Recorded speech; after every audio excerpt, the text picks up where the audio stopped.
Good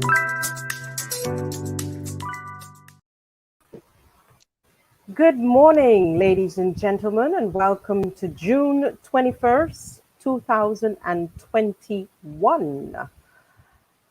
We have with us our co-host, Alemayu Debaya, who's joining us.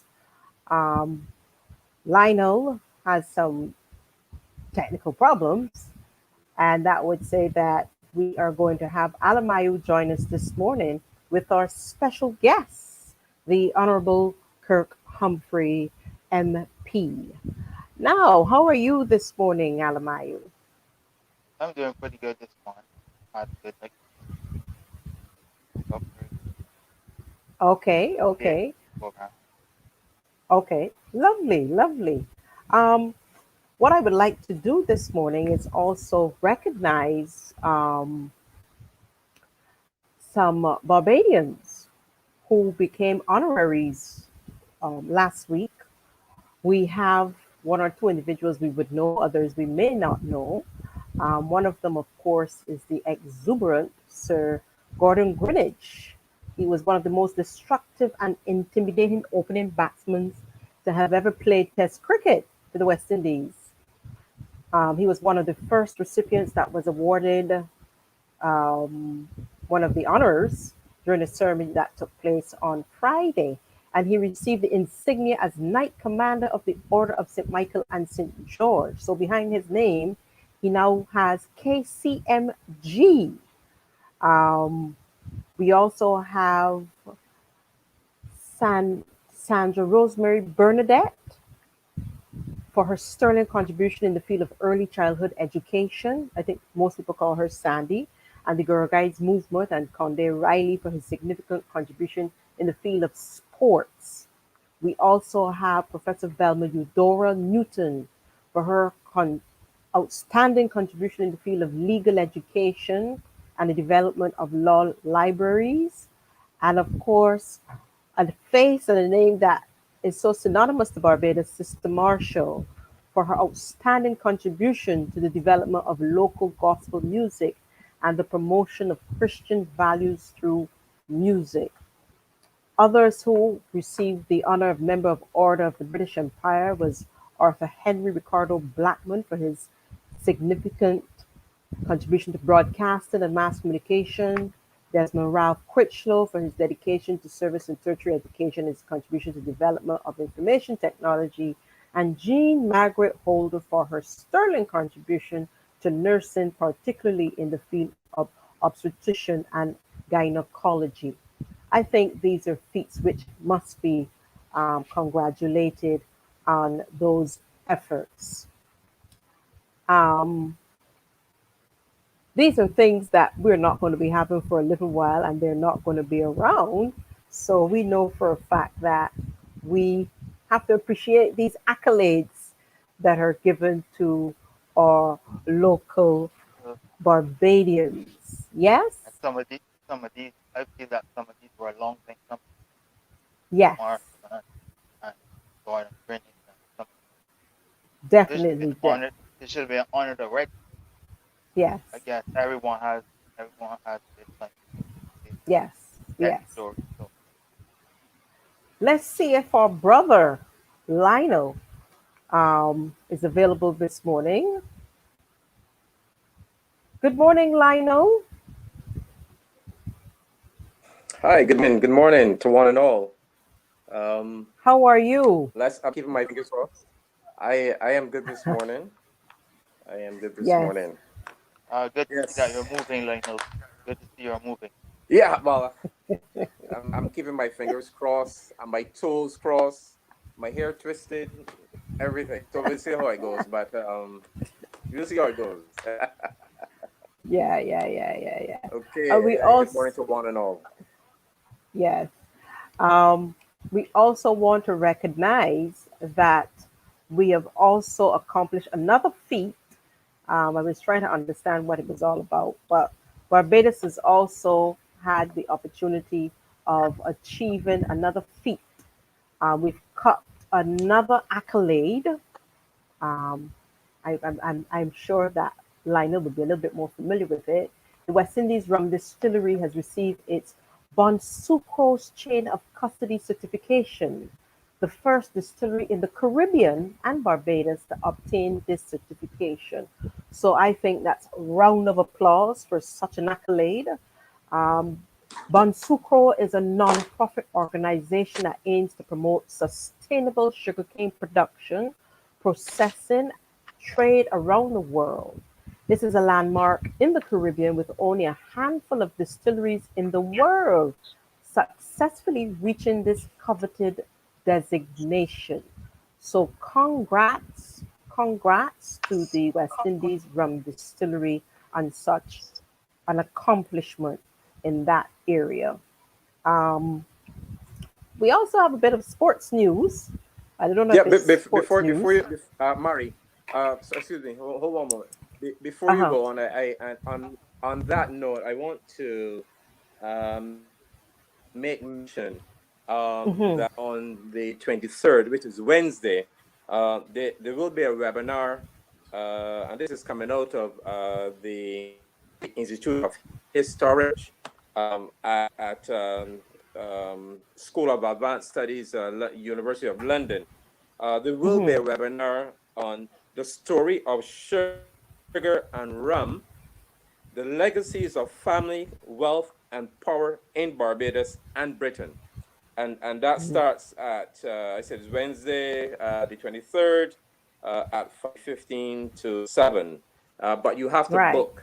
You have to go online and book that. So that's a very interesting um, program that I think that all most Barbadians or those who are into rum should take note of. The story of rum. I repeat that: the story of rum, of sugar and rum, the legacy, family, wealth, power in Barbados and Britain. Hosted by the School of Advanced Studies, University of London. So just want to Oh, let our lovely. Who, fan question: club know that. do you know who the presenter is? Know who the presenter is? No? The speaker is a Tara Ennis. A Tara That's one of the Innes. speakers. Okay, okay. Yes. A Tara Innes. And let me again wish all those fathers and those who act as fathers happy post Father's Day. And we know that we celebrate Father's Day every day, but still we want to recognize that yesterday was celebrated as a big day for a change for fathers yesterday. So once again, Lionel, happy Father's Day to you and anyone else out there that would have celebrated a day with their families and being recognized as a stalwart in their household. Um, we also want to take note of one of our own Caribbean stars, Usain Bolt, became a father of twins. So we want to congratulate him on that aspect. I think one is Thunder and the other one is Leo, Lion Leo. I can't remember now, but quite unusual names. And we also have to note that the West Indies may have a chance of winning this test match. We don't know. We're not sure. But when they on the close of play, they were 15 not out. Um, Craig Brathwaite and Powell were at the crease. So let's hope that they are going to be um, successful in making this feat of 300 plus runs. I'm sure that if Alamayo and Lionel were there as the opening batsman, they may make those runs.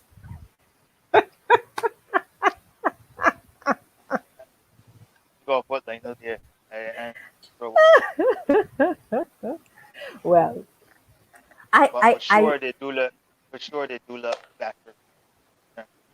well, we'll see. I think what gave them a little bit of problem yesterday was the tail enders. They didn't I anticipate that Roberto would have made 40 runs. That's, but I mean in terms of overall I performance, they look back to Yeah. Your mic is giving you a little problem, Alamayo. Oh, okay. Yeah. I don't think Lionel heard what you said. No, I was saying that they look better in this second test than they did in the first overall in Ah, terms of the performance and everything. Because in the okay. first test, I felt they were they were just lackadaisical. But this Yeah, time around, I feel that they're giving much more effort and they see what needs to be done to win. yeah, yeah, yeah. Okay, folks. We don't want to delay too much because we have a very special guest on with us this morning who has a packed morning. And we know that he is busy. He is doing what we would say the people's work. And we are so elated to have him join us this morning. And we know that his contribution thus far has been quite remarkable.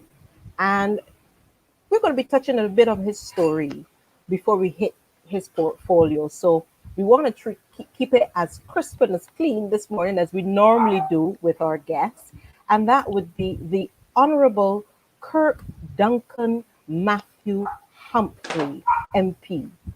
He's a Barbadian politician, a current cabinet minister, and well, his little portfolio says he holds two master's degrees, one from the London School of Economics and Social Policy and Planning for Developing Countries, and the second is a master's in public administration with a dual concentration in public policy and leadership and human rights from Harvard University, John F. Kennedy School of Government. Now, a little bit about his career would be that his professional experience spanned both public and private sector, which includes senior posts in the International Development Agencies, the Child Care Board, the Bureau of Social Policy, Research and Planning in Social Sector, as well as a stint at the Canadian Embassy.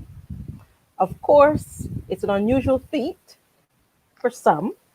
He's a first-time elective for politics, and he successfully contested the St. Michael South seat for the Barbados Labour Party in the 2018 general elections, defeating, of course, the former Prime Minister, Minister Frondel Stewart.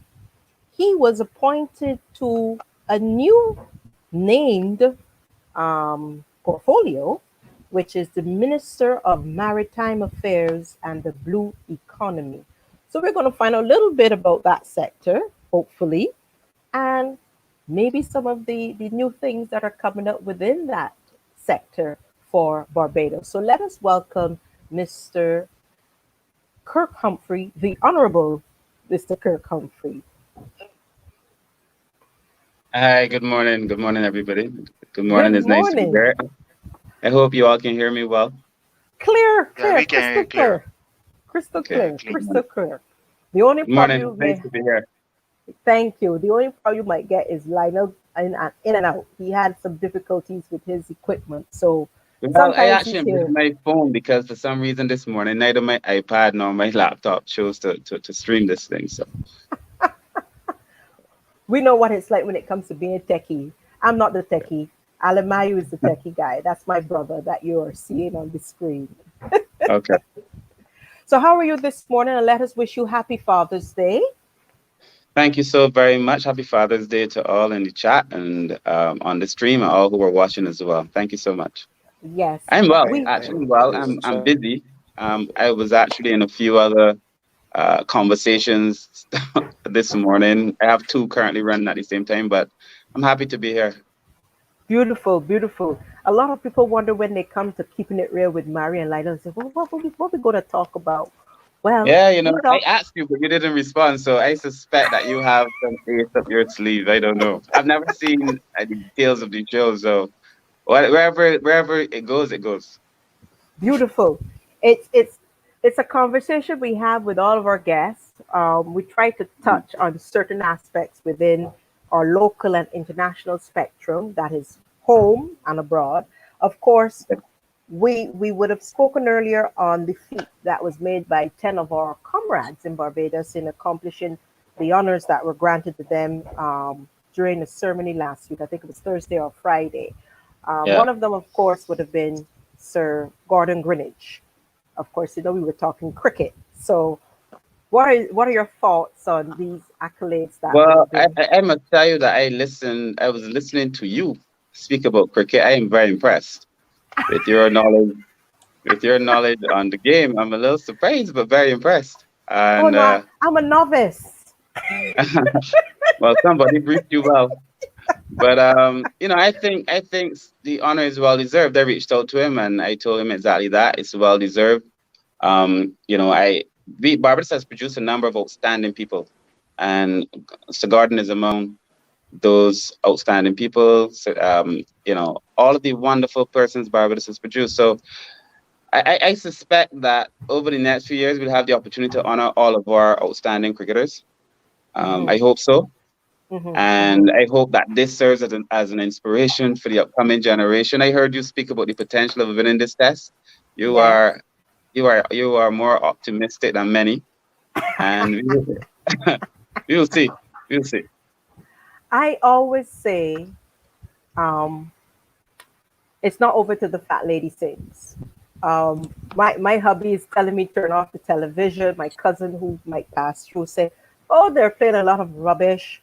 Um, I think because in my mind they represent the Caribbean on a whole, Mhm, I think you should mhm, still give them a chance. I don't agree with some of the decisions that they make internally for cricket, based on the management of the sport itself.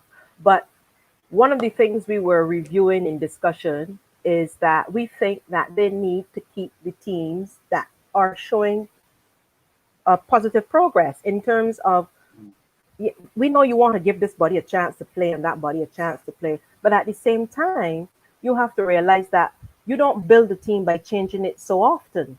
So the thing is, keep the team that would have won the last two tests from Sri Lanka. Give right. them that break, let them progress, let them groom each other while they're playing. I mean, that's my perspective on the actual game or the team themselves. But for example, I have no problem with Shannon Gabriel. I'm not saying he's not a very good bowler, but he tires too quickly for me. And I think when he comes over and might face with a new ball, he might give you that production that you're looking for those wickets. But then after he slows down the pace, and I think he's supposed to be a fast bowler. However, if you're looking at people like Seals, looking at people like Himar Roach, even Azari Joseph, these young players are giving you that potential of success. And at the same time, they need that grooming that's required for the game.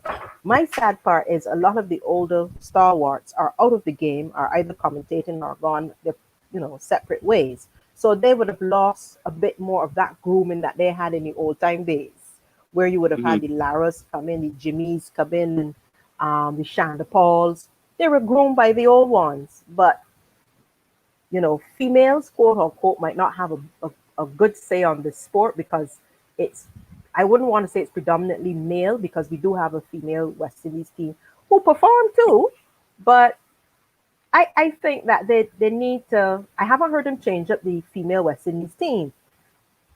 They always change up the male team. My potential is Cornwall.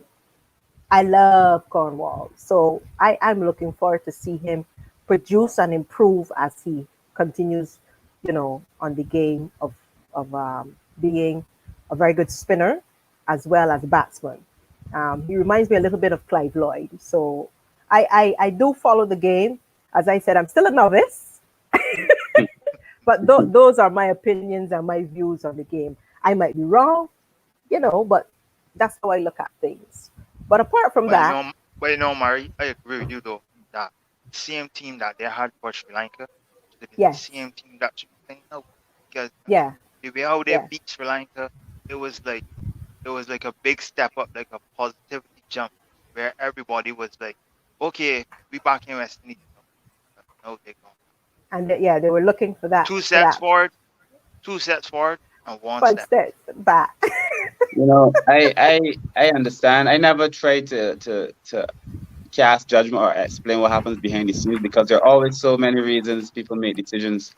So looking on, it seems obvious that you would want to keep the team that's winning when we haven't really been winning. But I never know what's happening behind the scenes. So I often in these matters I just give the benefit of the doubt to the persons making decisions, just because we may not be aware of all the reasons for those decisions. But it would Hmm. seem obvious that you have finally found a formula that works to keep it, but who knows?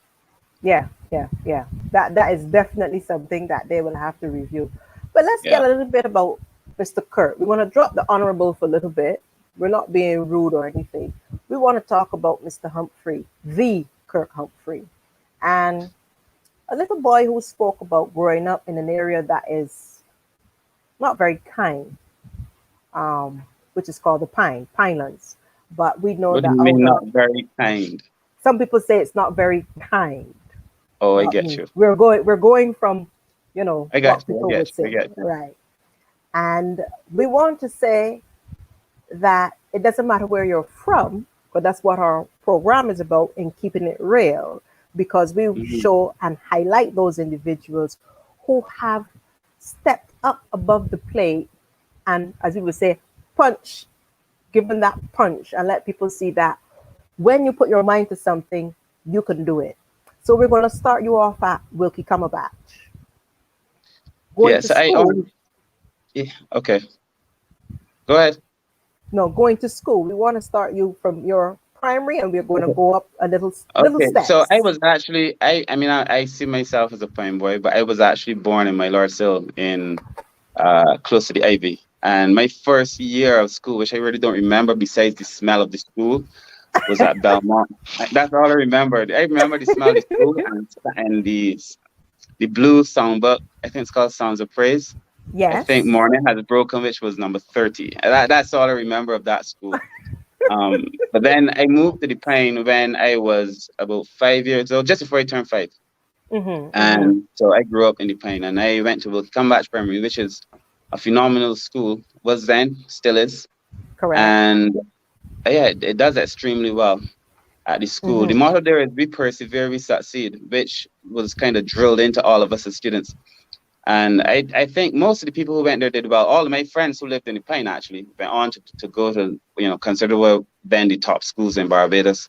Mm-hmm. Something that I do hope that we have the chance to revisit, this idea that, you get really good marks to go to a top school, you don't, you go to a bad school. But anyway, so most of us, Harrison College, Commonwealth, Queen's College, St. Michael Foundation, Aline CP, was considered a Mm-hmm. good school. Mm-hmm. So I, Mm-hmm. I know for a fact that the material that you're working Right. with is good material. Yes. So that nobody is born because of where they're born less than somebody else born elsewhere. But there are all these societal factors, I think, that shape a person. Mm-hmm. Mm-hmm. And in the absence of supporting structures, the factors that shape you could shape you in directions that generally you wouldn't want to go in. And I think we have a responsibility to do something about that. So I went to Wilkie, and then I left there and I went to St. Michael's School. And I must tell Mm-hmm. you, I was a typical Pine boy. I wasn't sheltered. I grew up on the streets. I played football. I was always Mm-hmm. into trouble. I learned Mm-hmm. a lot. There's a Mm-hmm. well. So I lived down in Bottom Close. There's a well at the bottom. Is a real well that we used to Mm-hmm. lime on. I grew up on the well basically every Mm-hmm. evening, hanging out there. And then I left St. Michael's. I went to community college.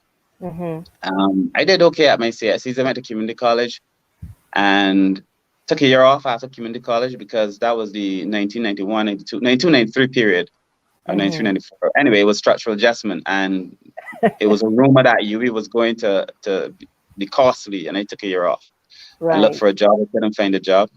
Mm-hmm. But while I was at St. Michael's, I met Wendy Griffith Watson, Wendy Griffith at the time, an Yes. outstanding English teacher. She became head and chief education officer. And she Yes. was like always drilling this thing into me, Kirk, you are so much better than this. You're one of the smartest people I've ever met. I thought she was just Mm-hmm. being kind.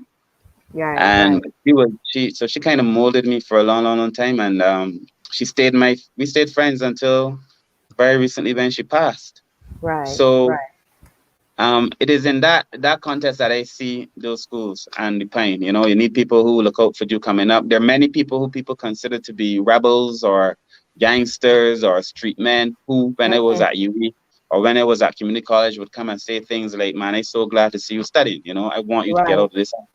There was one in particular who said, "You get out and come back and help other people get out," and I would never forget him. Yes. And I and I so think that was Anthony Tone Coward. I think Tone would have been That his was nickname. that was Tone, yes. Yes, yes, And Tone, as everybody know, Tone had his ways for sure. yes, yes, And so I remember Tone said, "You get out, you come and you help other people get out." Or yeah, then there were others that would see me layman and be like, "Nah, you need to go and study." So while there is pressure to do negative things, there's also a pressure to do positive things. So I yeah. feel as if I carry a whole set of people. That's Mhm. why I try to work as hard as I do. That's why I try to always be about people, because I feel as if I carry a whole set of people with me. Yes, yes. That is something that is emulated because I know you to be a humble individual. Yeah, Why I say humble, you keep it real.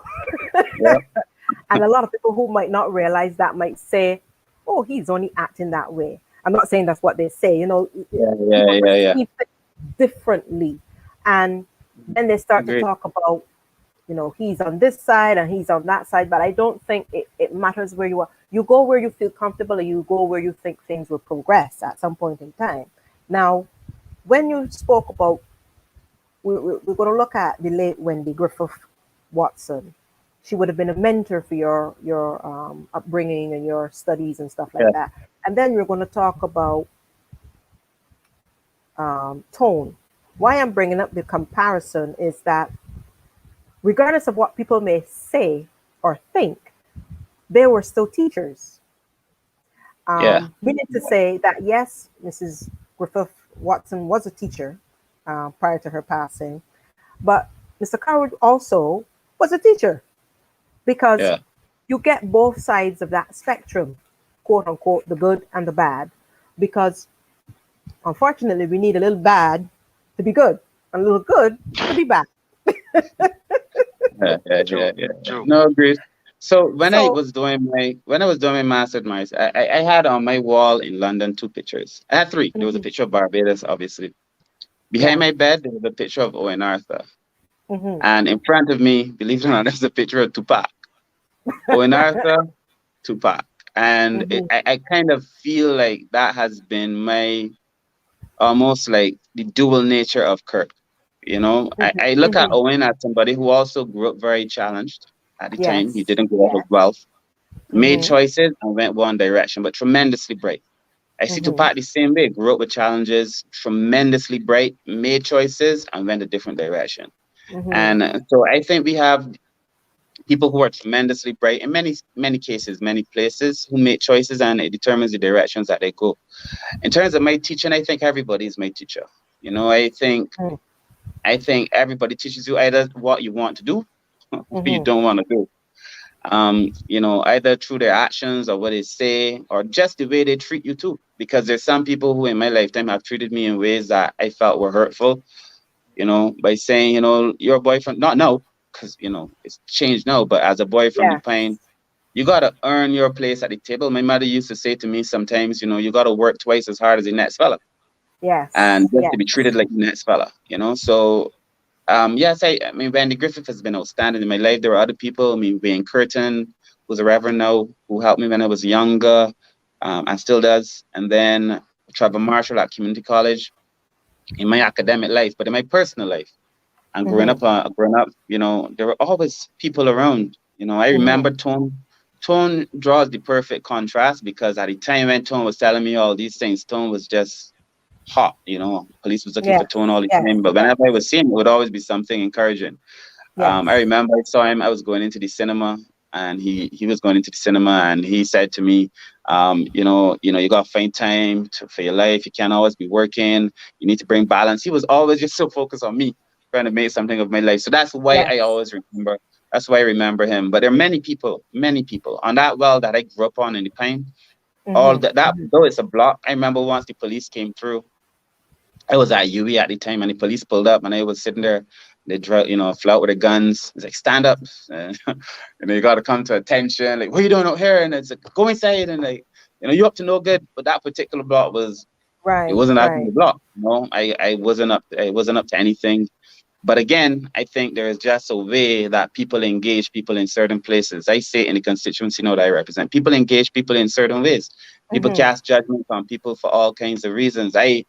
I don't know if I've been strong enough not to let it affect me, because whether you want to accept it or not, we are all Mm-hmm. walking wounded. We are Mm-hmm. all walking wounded. We've all been affected by something somebody says. We all of our scars don't show. We may not all go off the deep end, Yes. but we're affected. So Yes. Yeah. Yeah. I just Because try to what? watch what I say now. That's right. That's right. Something you said in an article from the Nation newspaper. Um, Despite his desire, quote unquote, this is the article, despite his desire to achieve great things educationally, Kirk said it sometimes felt as though there was this battle within, especially Yeah. when he returned to his community. And he states, quote, throughout that whole episode, I felt schizophrenic because I had this school life with different friends and different ways of relating. And in my community, it was the same thing. Do you think you would have overcome this based on this comment? End of quote. I don't know that it's something that I want to overcome necessarily. I think people have to be constantly aware of the many dimensions that shape who they are. I don't think I want to overcome it. I think you have to learn to manage it. Mm-hmm. Because and the point I was making there was simply, okay, when I went to St. Michael's School, that was the first time that I'd really been outside of the Pine that kind of way, Right. educational. Mm-hmm. We Mm-hmm. grew up in the Pine. We'd walk down to the school in the Pine. We'd come back home, play football in the. Mm-hmm. So Mm-hmm. St. Michael's Mm-hmm. School up until third form, because it was in fourth form that a lot of things changed. In fourth form, when I made my choice to go into the kind of school I would go into, I chose different subjects. And I remember Miss Griffith, Wendy Griffith Watson, she came, she's like, no, you're not going into that class, you're going into the science form. And I Mm-hmm. had done all the sciences and I'd passed all the sciences, but I had no intention of being in the science form. That was a nerd form. At least that's what I thought. I wasn't going to that. Anyway, so she said, no, your grades are good, you're going into this form. So she basically put me in the science form. And then I started hanging out with different folk, different people. They were Mm-hmm. playing badminton on weekends. They were going to music lessons on weekend, swimming Mm-hmm. on weekend. They were doing a whole set of things on weekend that Mm-hmm. nobody in my life was doing. So I started spending a little bit more time there so that I wasn't at home all the time, Mm-hmm. as I used Mm-hmm. to be. And so I saw Right. these completely two different worlds. Worlds. Yes. Culture Yes. And shock. so in this one world, which is Mm-hmm. more of a middle class kind of, life, where nobody shouts the kind of things we shout at each other on the That's right. streets. That's right. That's right. And then this other Keep it life. So it was real. like, you have these two realities. Yes. And so on the one hand, I've tried to be me. So I tried to be me there when I Mm-hmm. was with them, and I tried to be me when I was still home. But of course, you're gonna change, right? So I'm not as hardcore as I used to be. As a boy, I guess they softened me, and I'm still not what they are, because Right. I'm still Yes. me. So Yes. I Yes. felt like you were always dealing with these two things. This Mm-hmm. energy, this Mm-hmm. kind of like rebel from the street one on the one hand, and then this person who's able to achieve academically on the other hand, and just Right. trying to do Right. both at the same time. Yeah. Yeah. I know the By the feeling end, because by the end of yes, the day, Alamayo. Uh-huh. by the end of the day, all this stuff make up you. I mean, Absolutely. life is your Yeah. greatest teacher. So Absolutely. Absolutely. And I don't change anything about it. And I heard you, Mari. People may say, oh, he's pretending. What? I don't. I don't. Yeah. I've been Yeah. doing this thing. I've been teaching lessons in the point. I've been doing this thing for so long, and just doing me for so long. I can only be me. And I know for sure that what I want to do is to be able to help other people make that transition and Mm-hmm. and try to maintain who they are in the process. I knew growing Yes. up that there were many people there were many, but there were a few people who probably got out and never looked Mm-hmm. back. They never came back to the Pine. They never identified as a Pine boy. People from other places got out. They never looked back, never came back, never tried to identify. I never had that challenge. I've always identified. I wrote my first master's dissertation on well, one of them. I had a one that I wrote on the elderly, but then the Mm-hmm. first one, which was only 5,000 words, I wrote that on the Pine. Right. And it was a social policy. How do you stop poor people from being poor? Kind of Yes. Yes. matters. And so I wrote it on the Mm-hmm. Pine. And I hope people accept me at the end of the day for who I am and for what I am, and that I am more than just being a minister, or I am more than my academic accomplishments. I hope Yes. people accept that some people may never achieve any of these things, but that they deserve to be seated at the table like anybody else. And so we'll see. Amen. Amen. Yeah. I like that. I like what you said, Kurt. agreed, agreed, Um, agreed. because you now brought up a subject that's close to my heart, which um, she's right above me, my late grandmother. And I Yeah. remembered when you met, you were enthralled with her and quite surprised. And it shows that you like to hear the history of the area. You like to hear Yeah. those persons who built communities because that's how you learn, quote unquote, from the beginning to the point that it's Yep. at now today. Because without Yeah. them, we wouldn't be who we are today either. So, No. And you know, old people are also so beautiful though, huh? You know what yes, I mean? Like yeah, yeah, they're they're history so books. beautiful. Because to look at, I think when I look at older people, they're so beautiful. Just I don't know. It's an amazing thing to go through life and then be so beautiful. So I Yeah, like old people, and then when they start to talk to you about where they've been and the things they've gone through, and we don't pay enough homage and respect to the older people. no. So I like to listen, man. I like to listen and I like to learn. And when I was young, I think I can't remember honestly if it was in the first few years at St. Michael's or late in Wilkie Cumberbatch. I really don't remember. But we had this cool thing at the geriatric hospital, and I actually started talking to the person. I tried to go back when I could, Hmm. develop a little bit of a relationship. I just like talking to older people. Yeah, yeah. I think that's where you groom yourself and that's where you grow. Now, Yep. question: what made you want to run in politics, knowing that your service within the community is so strong, um, Yeah. in comparison to continuing on the path that you had, but now you decided to take a different path, and you know that this would be more of a critical life in terms of being on the stage. Yeah. It's not a movie anymore now; it's real life. No, So no, in real life. you've You you've know, changed. before You would have before changed. before I became an MP, I used to post not as much as other people do now, but I'd post on Facebook, and or people would be like, "Oh, you're saying all the right things. You need to, sorry, you need to get into politics. You're saying all the right Mm-hmm, things. You need to get into politics." And hmm. so I got into politics, and I say these same things, and all of a sudden it's like you're only saying that because you're a politician. So the moment that you make the leap forward, it changes how people see you too, right? Hmm. Like Hmm. their perception of you. But I remember I was doing a lot of community work. I had a lot of good teachers, man. I worked with Rodney Grant Yeah. in Pioneer School Workshop, and I worked with Yes. Hamilton Lashley. And Hamilton Lashley, at the time as a boy growing up, was like this icon. He done so much work, and to have had the opportunity to work with him was a pleasure. And his belief in poor people still is the same. This belief Yes. that poor people can accomplish and so on. He used to say to me, "It's a privilege to be born poor." And so I used to work a lot with him, and I started Hmm. doing a lot of community work, and I joined the branch when he became a member of the Barbados Party, and I was helping him Hmm. do a lot of community work then too. And then Hmm. people were like, "Oh, you'd make a good MP," and people say enough, you may start to believe it. So I started doing more work with the Barbados Civil Party, but always trying to be on the ground. Always Hmm. kept my eye on the ground. I worked with Hamilton last year, but it was on the ground. When I was doing the work with Pinelands, it was also community work, 11 plus lessons, homework lessons. We did a whole campaign where we painted garbage cans and brought in garbage cans. When Ivan came, I got a trolley from a Big B and I borrowed it, and we just pushed it around the pine collecting items. People were emptying out. Man, look, I love poor people. People were emptying out their cupboards. They would all say to me, "I ain't got much, but hold this." And there wasn't a Right. single Right. place that we Right. went to the point that somebody didn't donate something. People were Yes. giving me macaroni.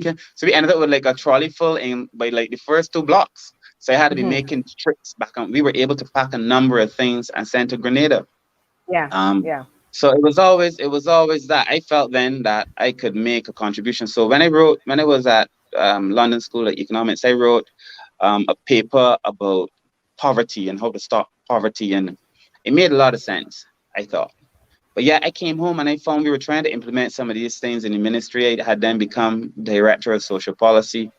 We were trying to, something wasn't quite clicking, and Yeah. you know, Yeah. you have all these things, but something isn't quite clicking. That's why I felt like leadership had to be one of the things I would study, because I felt like there was a point at which the leadership perhaps wasn't maybe delivering, or the political will didn't exist the way I felt it should exist. Something I couldn't figure it out. So that's why I felt I need to go back and study policy and leadership and try to offer myself then well, to give myself the opportunity to better understand. And I think I did that. And even then, I still wasn't sure I should run for office. The Prime Wow. Minister would tell you that we had a back and forth for a long time. I was doing well. By the time I came, I was director of social policy young. I was director of the Constituency Empowerment Center young. Mhm. I joined the Canadian High Commission. I was doing well. I was in charge of their social policy for the region. Yes. I was doing okay, and to go into politics felt, first of all, people think we made this small a ton of money, but it was going to be a pay cut. And then I also knew that I also knew it was going to be a lot of criticism. But I also felt that certainly by 2015, 16, when I made up my mind, it became Mhm. clear to me that people had to stand up, whether Mhm. whether it was, and even now, if people feel they need Right. to stand up, they need to stand up. They don't have to join my party. They could join any party, start a power movement, Aye. Aye. start, do something. But, Yes. don't shirk. Don't shirk Yes. because if the circumstances and the exigencies of the time demand that you stand up, you stand up. And so finally, the PM would tell you that finally I said, okay, she took me Yeah. we had a meeting by a shop. Mia Right. is amazing, She didn't take me any fancy place. We had our meeting by a shop. And then at Love it. that point, I made a decision. And so I came in with the view that perhaps I can, set in motion some of the things that I know we try to set in motion behind me. Uh-huh. Right. And hopefully, given the vision that the PM has and mine, that they're so aligned that hopefully I'll be able to make a difference. It's only been 3 years, but we'll see. Yeah, I remember Wow. when we met, and I don't know if it was a fluke, but my husband was saying, "Oh, so," I said, "Who?" Because you were so calm and so, cool, Uh, and you were like, "I'll see you," and I'm like, "See me where?" And I was, "What's he talking about?" So when my husband said to me, "Oh, we're going to so and so and so and so," and then when I saw you there, I was like, "You kidding?" And in my Same. mind, I'm thinking, what's he doing running? The personality is so different from a lot of ministers. I don't know if that's Yeah. the right way of describing you, but it, it let me bring it forward a little bit for the folks that don't know. I'm going to show a little clip of something here, and I hope you don't laugh, but this warms my heart, and it really, really, I still have it. So I want to share a little snippet of something that you did, and I'm not sure if a lot of people are familiar with it. Grateful for we struggles because now we forwarding together.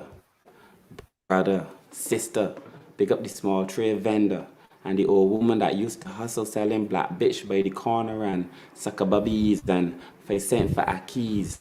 When every mother had she boy child cutting banana leaves, then by morning count keys, count me in that.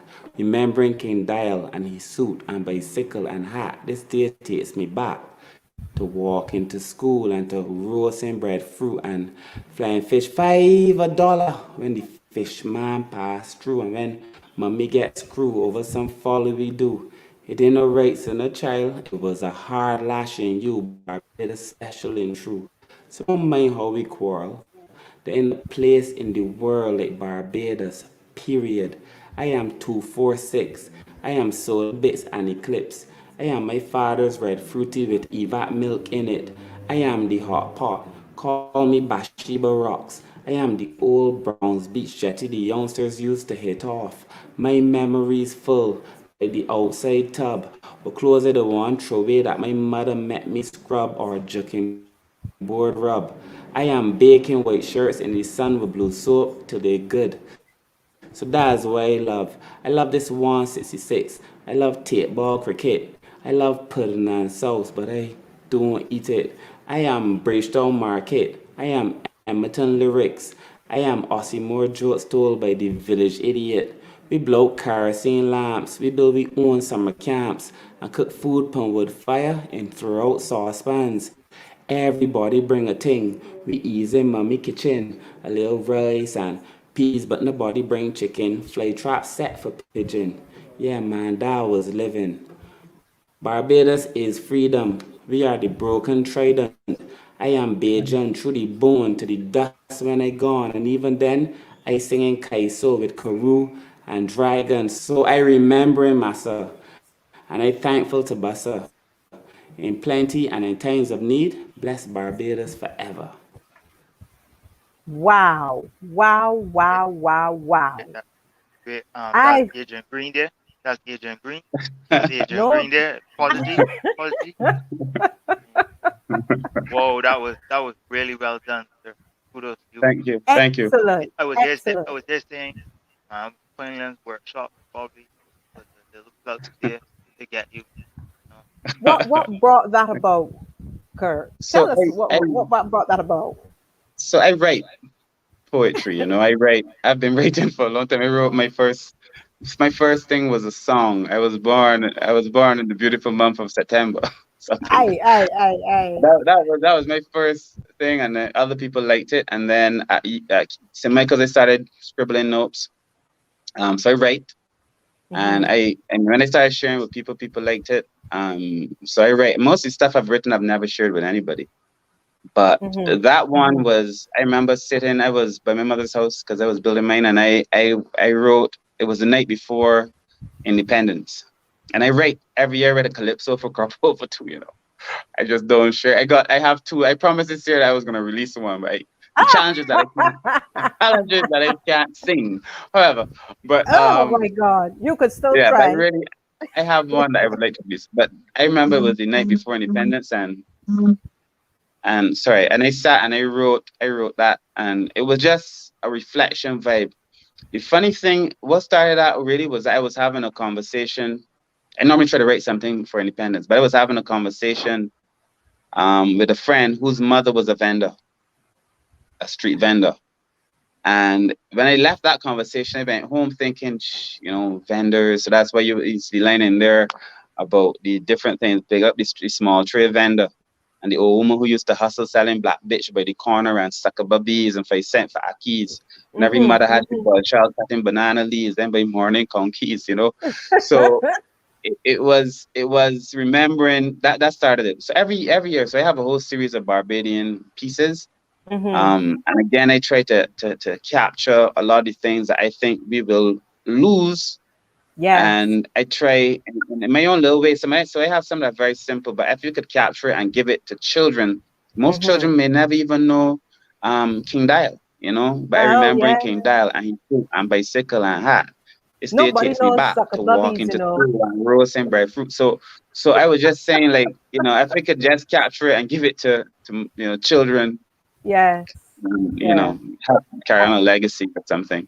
But That's don't Well, compare me excellent. to Adrian Green. well, Miss, Adrian Green is on another level. well, Oh no, yeah. I'm saying, Mr. Humphrey, you could still put out a book that could be published in schools that That's a good children can idea. That's a good the idea. Yeah, children you know, can read. You know what I mean?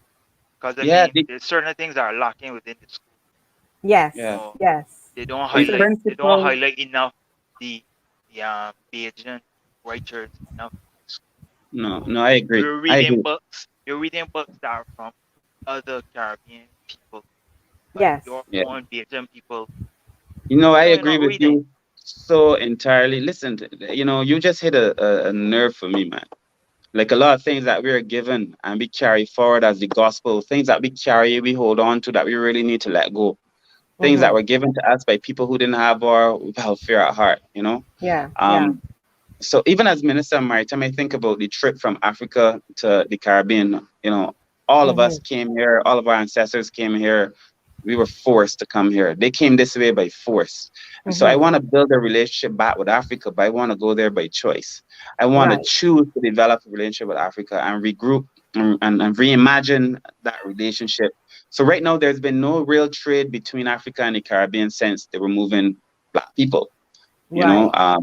So we gotta tinker with that and transform that. But I just feel there's so many things that we carry that were given to us that do not help us as a people, that we really have to put down and pick up Mm-hmm. other Mm-hmm. things, you know, the way we Mm-hmm. used to live, the way we speak, the way we dance, the way black people should wear the hair, all these Right. things that black people also criticize because we were taught, you know, in many ways we were taught to hate ourselves. So Yeah, well, funny enough, that's a strange comment, but it is true.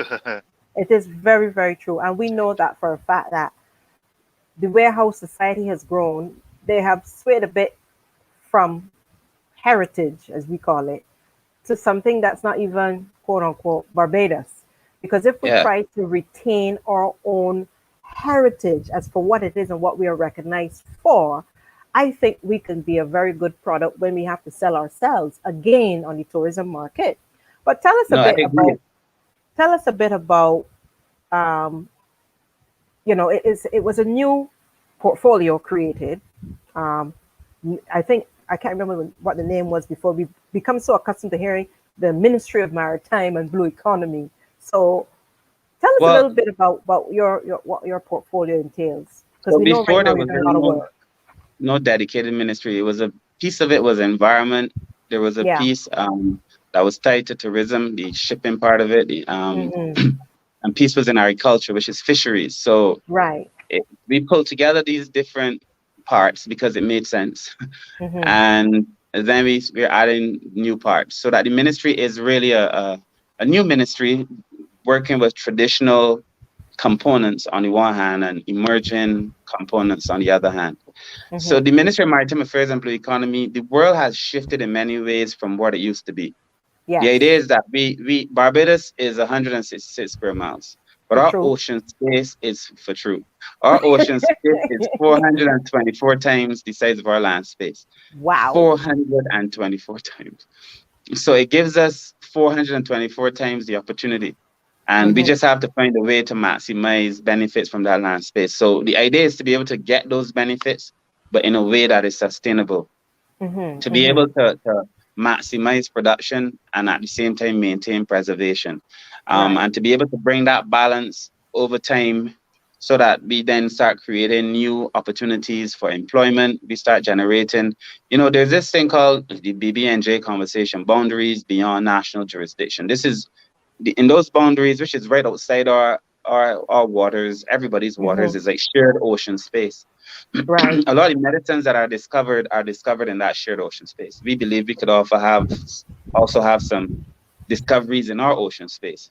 Yes. But the thing is that to find those medicines and so on, sometimes it takes millions of samples.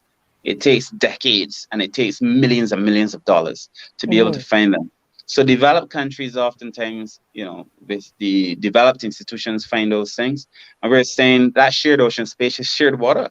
We need to be able Hmm. to benefit from those too. It's not yours. And then of course we could invite people to come into our waters and be able to help develop some solutions to some of the world's problems. So we were looking at fisheries on the one hand, shipping on the one hand, the health of the ocean on the other hand, but there's so many emerging sectors. And Barbados must do what is called a marine spatial plan. And I'm going to make this very simple, but the idea is that whatever is going on in the ocean space has to be ordered so that you Okay. have somebody who wants to go. The jet ski operators come here, the shipping lanes come here. We're looking to do extractives here. If we're drilling for oil, we do it over here. But it's ordered so that you have a time and a place and a space. This amount of our ocean waters, we're aiming aspirationally to protect 30% of our waters. This is where we will protect so that we allow the coral to regrow, we allow the fish to regrow, because the fish and the coral are really under threat. We did a study and we found both to be severely Wow. impacted, severely, and this Hmm. is going back years, because of the warming of the water, because of the pollutants in the water. So to be able to help us restore, and the world has realized if we don't do it, the ocean has been absorbing a significant amount of carbon for a number of years, and and all the Mm. greenhouse gases that are causing the hole in the ozone layer. The ocean has been taking in a lot of it. It shouldn't Yeah. have to, but we Hmm. continue to Hmm. produce a lot more. So a healthy ocean allows us to have healthy people. And so, very simply put, that is what we are really working on, and to be able to use that same ocean to give people opportunity. Right. I like the sound of that and the progress that we're going. As you said, it's a bit of this and a bit of that.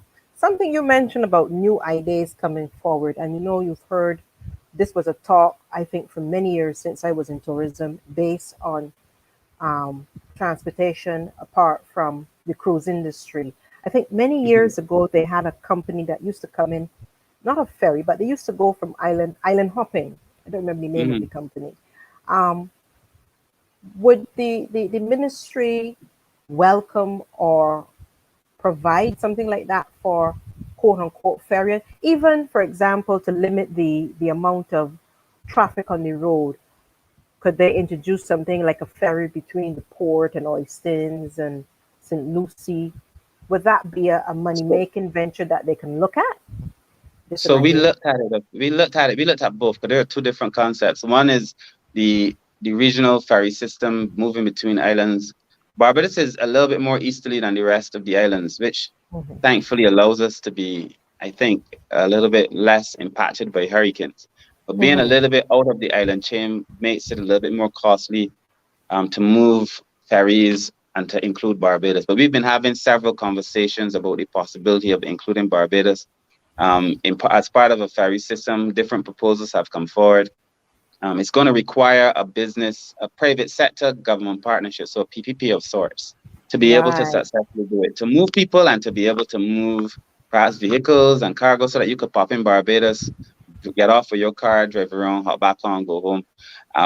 So that's the conversation we are having. The reality is that it's going to require some investment.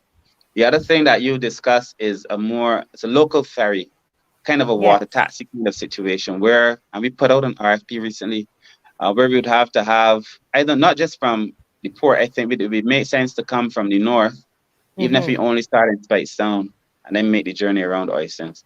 And Yeah. we've been looking at that. We've encouraged people to come in. We sent out a request for proposals to look at a business model that makes sense for people, because you have to look at the cost of the vessel, the cost of transportation, the time it takes. Many business people did not see necessarily the ROI, the return on investment. But it's something that I would love, love, love to be able to say that we accomplished as part of our build out of the maritime space, Yeah. for sure. I would definitely love to see that because I can see it. But as you said, it Mhm. has to be someone's vision. And if it is something that is 50-50 between the private sector and the government, I think it's No, something that's feasible. yeah, it's a good idea, but so far, for example, the fares to break even. I mean, it comes Yeah. down to a business model. The fares to break even are, even in the modeling, so Hmm. prohibitive for Hmm. people to think it's a good investment. And then we'd put out a request for proposals for anybody to work with us to build out some jetties, because you would need jetties at the various stops, right? And that's one of the first Yes. things we put out.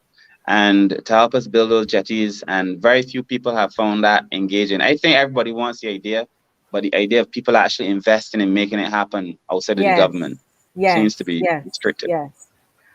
We had a guest on some time back, Mr. Clark, and a comment that I keep in my mind, and I think that I followed it through with other entities that I deal with, even for myself. The government helps those that helps themselves, and he Yep. said it based on his project that he did with his old school, his alma mater. And I laughed when he said it. I said, but a lot of people don't realize that a lot of people tend to want to always depend on government, and Mhm. there's nothing wrong with depending on government because they're there for the people. But at the same time, if you're able to help yourself, we are willing to help you too. But I don't think that is resonating in a lot of people's minds. Even people who would look back and say, well, if they get the jet, he can bring the boat. Exactly. Yeah, you know. But Exactly. at the same time, you still need people to build the jetty. Yep. So you have to Exactly. formulate the But idea in your head but to as get Mr. something Humphrey, working. Humphrey said, uh, everybody has to keep vision.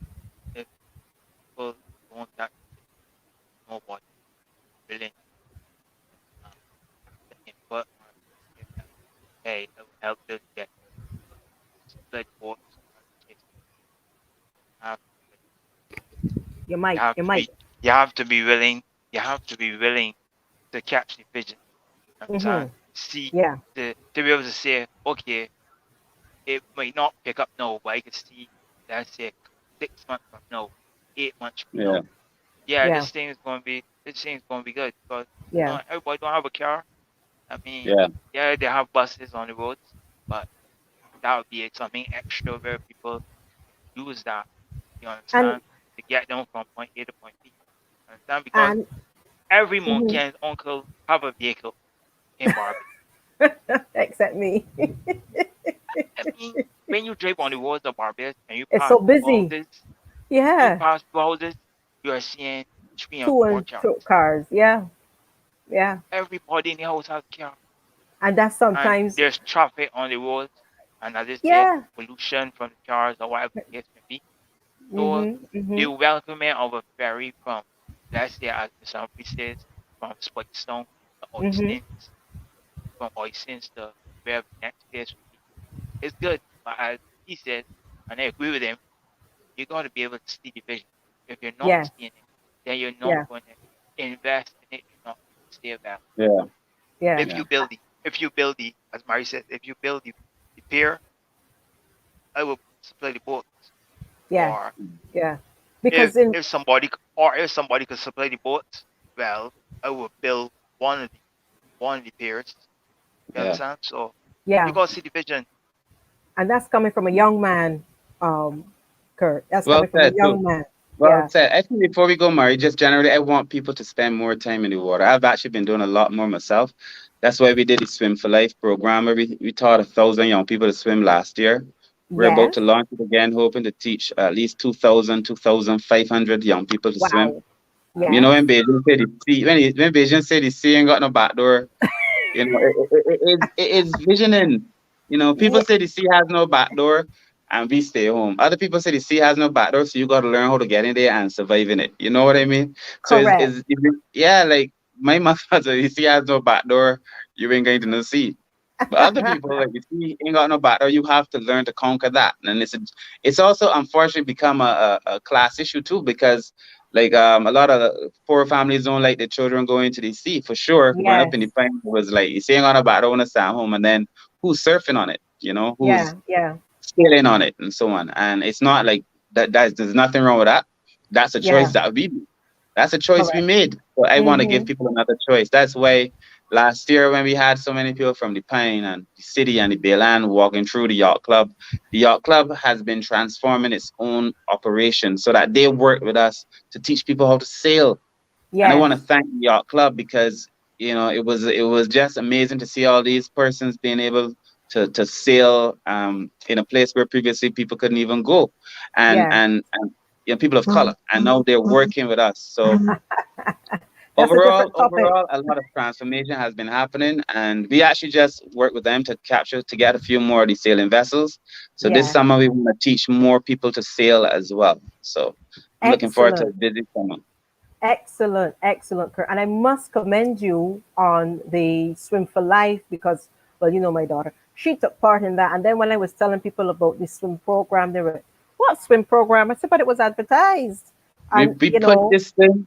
it was all We're over gonna the advertise it place. more. We pushed it on social media. It was on the news. It It was was on on the news. It was an GIS. It ad. was They had an on ad. And I put it on my yeah, Facebook, my Instagram. But we're gonna Graham, try and do more.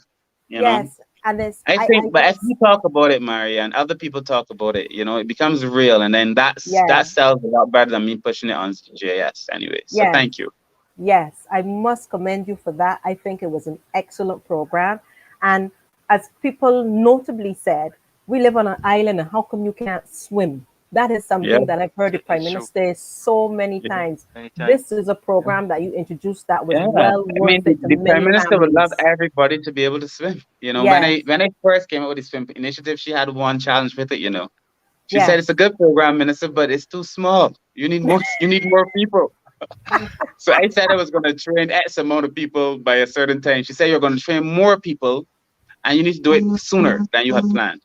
right, So right, right. that's how the PM operates. So basically, that's where we are now, and hopefully this summer we can train those 2,000, 2,500.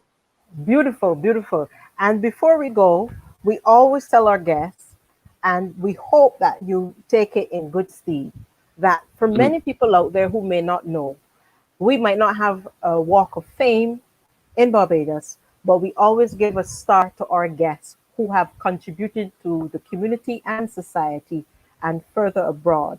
So we thank you, we commend you, and we name you our star for today, Oh, the right, thank you so much. the Honorable Kirk Humphrey, because you have shown the aspect of mentoring to your fellow man and woman.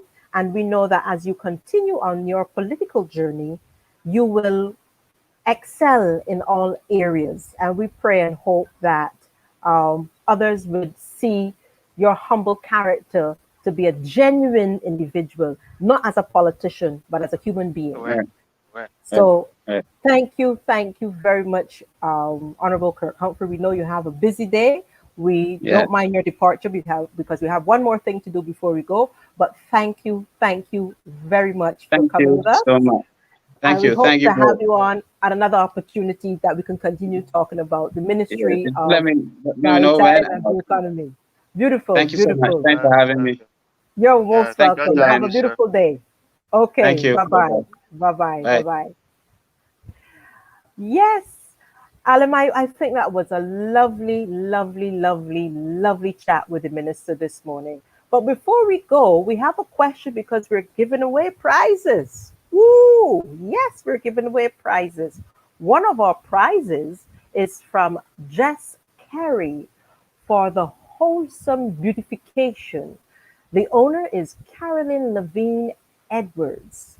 She's a clinical anesthetic statistician, and the services that are offered are Hopi air candling and steam inhalation, facials, eye treatments, microdermabrasion, chemical peels, massages, body wraps, body scrubs, body firming, and oh my God, the list can go on, Alamayu. I'm sure you and I could do with a little something, yes?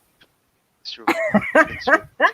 So we are deciding now that we're going to give away a prize. Compliments of Jess Carey. The question is, do you have the question, Alamayu? The question is, Yes. when was Mr. Akinwumi called? You have to When put the was mic Mi- up. The folks wouldn't hear the question. Put your mic up. when was Mr. Akinwumi called to the bar? When Yes. was Mr. Akinwumi called to the bar? When was Mr. Akin Rowe called to the bar? Now, if anyone can get that answer into us before we shut off, they are going to be the winner. They're just going to have to send us those details via email, and you can actually find us on Facebook with those details, or we can actually put it here for you in our streamer so that you would know where to send your response. And the question is, when was Akin Rowe called to the bar? That would tell us how many persons are following us on Monday mornings at 9 a.m. He was one of our guests. And if you actually listen to his interesting topic and debate while we were talking with him, that would tell us that you are listening to what our guests are saying. So, what I think Alamaya would do basically is just to say, follow us on Facebook. Yep. Follow us on Facebook. Follow us on YouTube.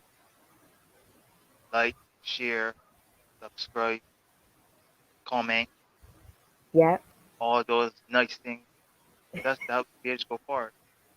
that's right. Or That's right. also click the notification bell on YouTube so that you get further notifications when we go live or the various updates as we go forward. She will Beautiful. tell you who is next. She will now tell you who's the next person in line to be on our show. That's right. So we are expecting to have Mr. Ralph Thorne join us next week. Mr. Ralph Thorne. So, folks, just remember, wear your mask, sanitize, social distance. And we always recommend anytime during the day to pick up the phone, and call someone. Let them know you're thinking about them. You know, the way how things are changing, it's nice to know that you can pick up that phone and call somebody and just ask them how they're doing, sit down and have a chat. Oh, and I also want to remember birthday greetings for Shelly Bess, who celebrated her birthday on Thursday, as well as my sister in law, who celebrated her birthday on the 19th of June, Hazeline. Um, and what's Hazeline's last name? I can't remember now. Marshall. Lord, I'm getting older. Hazeline Marshall, as well as her wedding anniversary is today. Her wedding anniversary is today. So, wishing her and her husband David happy anniversary. Oh, and my mother-in-law's birthday was this month as well. So happy birthday to Joan Nichols from Canefield, St. Thomas. And I also want to wish happy birthday to Lion Gracelyn Wild. She's celebrated today. So all of those birthday folks, all the best, God's blessings to you. And we hope you are going to have a beautiful day today. Anything else you want to add to that, Alamayo? Oh, you said it all. You said it all. So just a happy birthday to everybody who's celebrating and those who are there when the anniversary. Hope that God will continue to bless you and keep you. Beautiful. Yeah. So So remember, have a good day. have a good day. Bye.